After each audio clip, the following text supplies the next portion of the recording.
Hi there. How is everyone? I hope you're all doing well and enjoying the end of April or the beginning of May, depending on when you're listening to this. Today, I would like to talk about two quotes that are both very similar in a concept that I'll get into in a minute called the default future. But let me go with the quotes first. One's from a Spanish philosopher named Jose Ortega.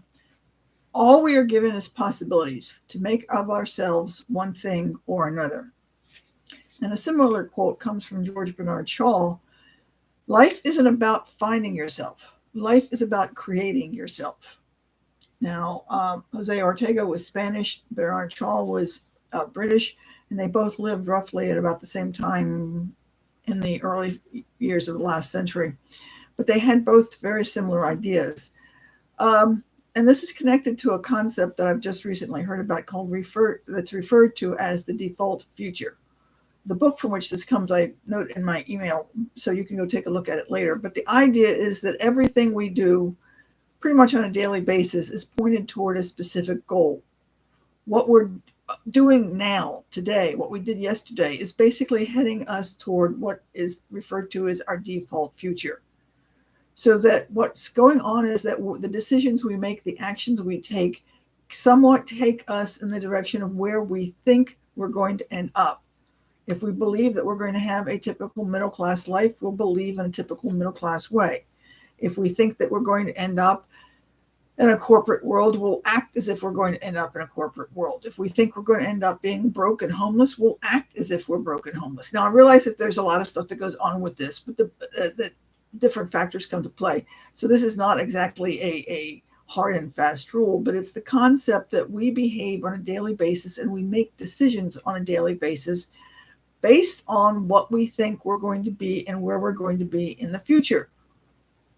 If you, for example, are single and you think you're going to stay single for all your life, you're going to do different things than you would if you want to, say, become a parent and have children.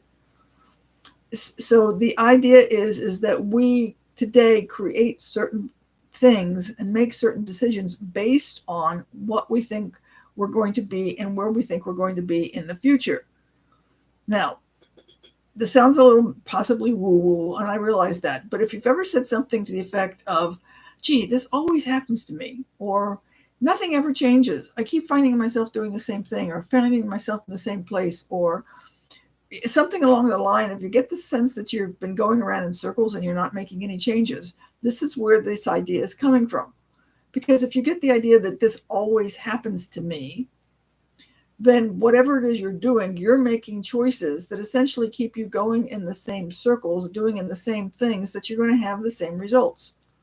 Again, we could go with the idea of the somewhat common idea of the definition of insanity. It's the doing the same things over and over again and expecting a different result. So you've heard those particular comments, I suspect, so that when you apply them to your life, it's kind of like if you're talking about trying to be skinny or healthy, but you talk about it, but your behaviors don't go along with those things, you've got some kind of imagination or picture in your head of you, in a sense, being the same person that you are that's doing those behaviors you're doing now. Somebody who really wants to get healthy or get fit or win an Olympics or do whatever is going to picture themselves as doing just that thing.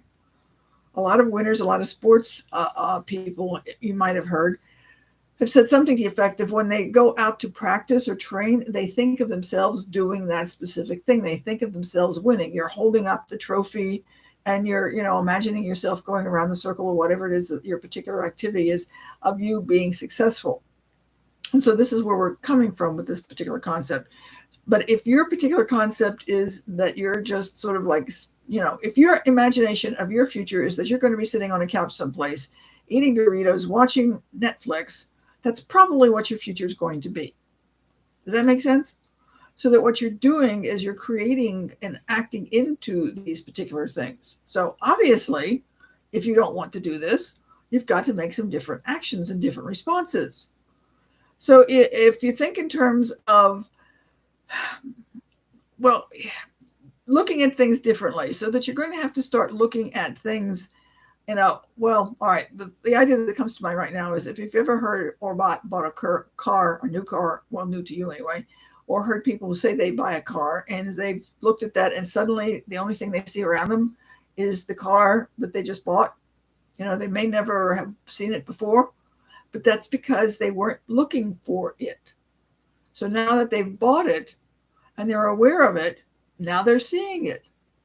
So the idea here, in a sense, is that if you want to start imagining yourself as being in a different role or a different life, you start looking at things from that particular perspective. If you want to be an athlete, you start behaving like an athlete. You start training like an athlete. If you want to be an educated person, you start behaving and doing things in an educated manner as if it's education. So that you're making choices on your daily activity that takes you in the direction that you want to go. Does that make sense? So this is why I had the homework last week, developing those habits that are going to get you to where you say you want to be. And my question to you, though, you're probably not going to say anything, though I wish some of you would pipe up and reply and tell me, is that if you're going to try changing some of those behaviors because you want to get more fit or study more or keep a cleaner house or whatever it is, did you actually get into the habit of trying to make those changes and use the habit tracker or the chore chart that I sent you? Because if you looked at it and said, oh, this is a really cool idea, I'm going to really do it, and you didn't do it, you're just going into that default future and you're not going to get anywhere except where you are right now. So if you want to make those changes, you need to take those little itty bitty, tiny itty bitty steps of going in the direction of where you want to go. If the phrase is if you want to be a CEO, you have to think like a CEO. So if you want to be whatever, you fill in the blank. I want to be. Now, the next thing is how does that person think? What are those particular behaviors?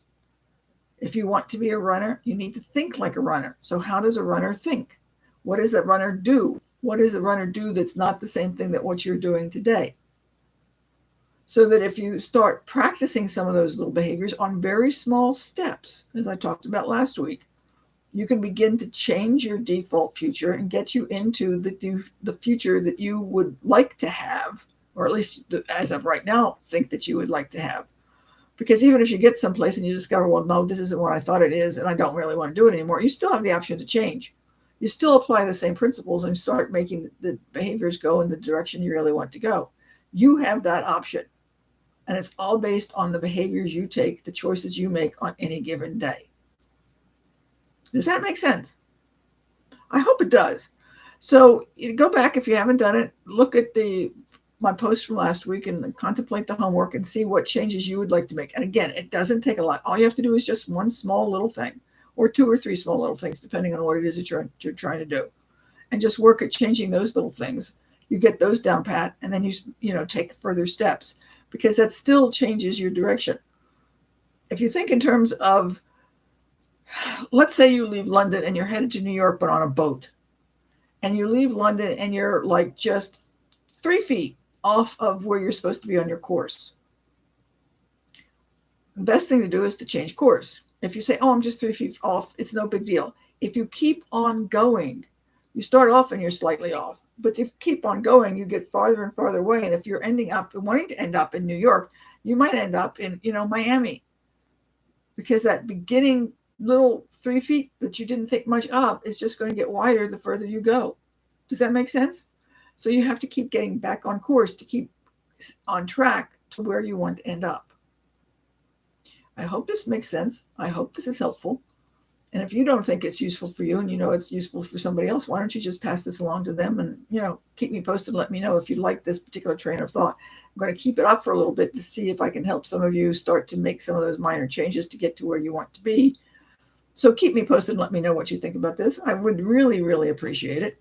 So I will say, I hope I gave you something to think about today, and we'll chat with you again later.